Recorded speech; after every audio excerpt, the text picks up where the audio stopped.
Welcome சக்ஸி cook and life style. Hi friends, எல்லோரும் எப்படி இருக்கீங்க? இன்றைக்கி நம்ம என்ன பார்க்க போகிறோம் கெஸ் பண்ணுங்கள் பார்க்கலாம். கேரட் எடுத்துகிட்டு பொரியல் பண்ணலை. நான் என்ன பண்ண போகிறோம்னா குயிக்காக ஈஸியாக செய்யக்கூடிய ஸ்வீட் தான், கேரட் அல்வா தான் நம்ம இப்போ பார்க்க போகிறோம். கேரட் எடுத்து நல்லா வாஷ் பண்ணி வச்சுக்கோங்க. மேலேயும் கீழேயும் கட் பண்ணி எடுத்துக்கோங்க.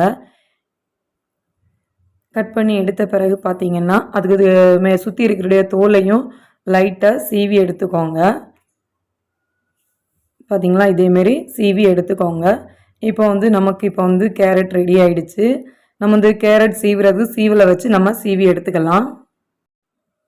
நம்ம யூஸ் பண்ணியிருக்க சீவல் சின்ன சைஸாக இருந்தால் நல்லா மெல்லிஸாக கேரட்டு விழும். பார்த்தீங்களா, இதே போல் சின்னதாக இருந்தால் சீக்கிரம் வேகும்.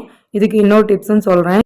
நீங்கள் சீவி எடுத்து கொஞ்சம் பெருசாகிடுச்சுன்னா மிக்ஸி ஜாரில் போட்டு லைட்டாக ஒரு சுற்றி விட்டு எடுத்தீங்கன்னா அது 2-3 சைஸாக பிரிஞ்சு வந்துடும். அதனால் நம்ம வேக வைக்கிறதுக்கு கொஞ்சம் ஈஸியாக இருக்கும். இப்போ பார்த்தீங்கன்னா நான் அரைச்சி எடுத்தாச்சு. பார்த்தீங்கன்னா உங்களுக்கே தெரியும், ரொம்ப ஒன்றும் கூழ அரைப்படலை, கொஞ்சம் திருத்திராக தான் இருக்குது. இதுவே போதுமான பக்குவம் தான். சரி, வாங்க அடுத்து தேவையான பொருள் என்னென்னு பார்க்கலாம். இப்போ பார்த்தீங்கன்னா அரை கப்பு சீனி எடுத்து வச்சுருக்கிறேன், 1 கப்பு பால் எடுத்து வச்சுருக்கிறேன், பிறகு 1.5 கப்பு கொஞ்சம் 1.25 கப்பு கேரட் வரும் நம்ம துருவி எடுத்து வச்சுருக்கிறது. அதுக்கு பிறகு 3 ஏலக்காய், கிஸ்மிஸு, அப்புறம் கொஞ்சமாக அண்டி எடுத்து வச்சுருக்கிறேன். நெய் பார்த்தீங்கன்னா 2 டேபிள் ஸ்பூன் நெய்யே இதுக்கு போதுமானது. இப்போ எல்லாமே நமக்கு ரெடி ஆகிடுச்சு ஃப்ரெண்ட்ஸ். கேஸ் ஆன் பண்ணி அதை கடாய் வச்சு கடாய் சூடானது 2 டேபிள் ஸ்பூன் கீயும் நம்ம நெய்யையும் நம்ம அதோட விட்டுக்கலாம். விட்டு கொஞ்சம் சூடானோடனே அண்டிப்பருப்பு எடுத்து வச்சுருக்குறோம். அண்டியும் அது கூடாலில் போட்டு நம்ம கொஞ்சமாக பொன்னிறம் வர்றது வரைக்கும் நம்ம வறுத்து எடுத்துக்கலாம். இப்போ என்னோடய கேஷ்யூ நட் நான் வறுத்து எடுத்தாச்சு.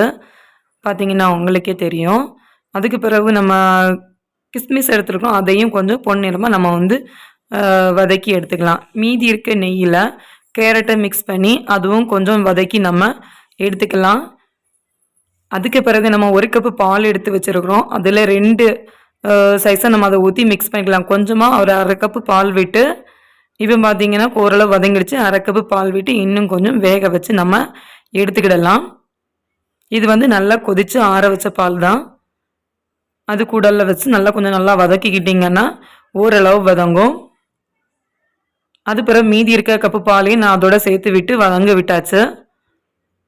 இப்போ எனக்கு பார்த்தீங்கன்னா ஓரளவு கலர் சேஞ்ச் ஆகி 3/4 பக்கம் வதங்கி வந்துடுச்சு. என்ன பண்ணலாம்னா அரை கப்பு சீனி எடுத்து வச்சுருந்தேன், அதையும் அதோட சேர்த்து நம்ம கொஞ்சமாக வதக்கி விட்டுக்கலாம். கேரட் அல்வாக்கு சீனி எல்லாம் சேர்த்து 3/4 பக்கம் வெந்து வந்துடுச்சு ஃப்ரெண்ட்ஸ். அதே போல் வதக்கி நம்ம பொடிச்சு வச்சுருக்கிற ஏலக்காவும் அதோட சேர்த்து மணத்துக்காகவும் ஜீரண சக்தியும் உடையது சேர்த்து மிக்ஸ் பண்ணிக்கலாம். இன்னும் கொஞ்சம் வறண்டு வந்தோடனே நம்ம வறுத்து வச்சுருக்க கேஷ்யூ நட் இப்போ நம்ம வறண்டு வந்துடுச்சு. கேஷ்யூ நட்டையும் முந்திரியும் சேர்த்து அது கூடலாம் நம்ம மிக்ஸ் பண்ணி விட்டுக்கலாம். குழந்தைகளும் இதை கேரட் அல்வா விரும்பி சாப்பிடுவாங்க. அதே போல் நம்ம வீட்டுக்கு ரிலேஷன் வந்துட்டாங்க, ஒரு ஸ்வீட் பண்ணணும்னு நினச்சிங்கன்னா இது ஈஸியாக குயிக்காக நம்ம கம்மியான டைமில் நம்ம செய்து முடிச்சுக்கலாம். டேஸ்ட்டாகவும் இருக்கும். இப்போ நமக்கு கேரட் அல்வா ரெடி ஆகிடுச்சு ஃப்ரெண்ட்ஸ். வாங்க ஒரு பவுலில் நம்ம சேவ் பண்ணிக்கலாம். ஏன்னா உங்களுக்கே தெரியும் கேரட் அல்வா ரெடி ஆகிடுச்சு. நீங்களும் இதே போல் வீட்டில் செய்து பார்த்து கமெண்ட் பண்ணுங்கள்.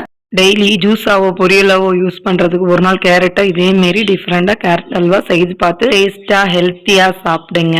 நம்ம வீடியோவை லைக் பண்ணுங்கள், ஷேர் பண்ணுங்கள், சப்ஸ்கிரைப் பண்ணுங்கள். Thank you friends. Healthy food, happy life.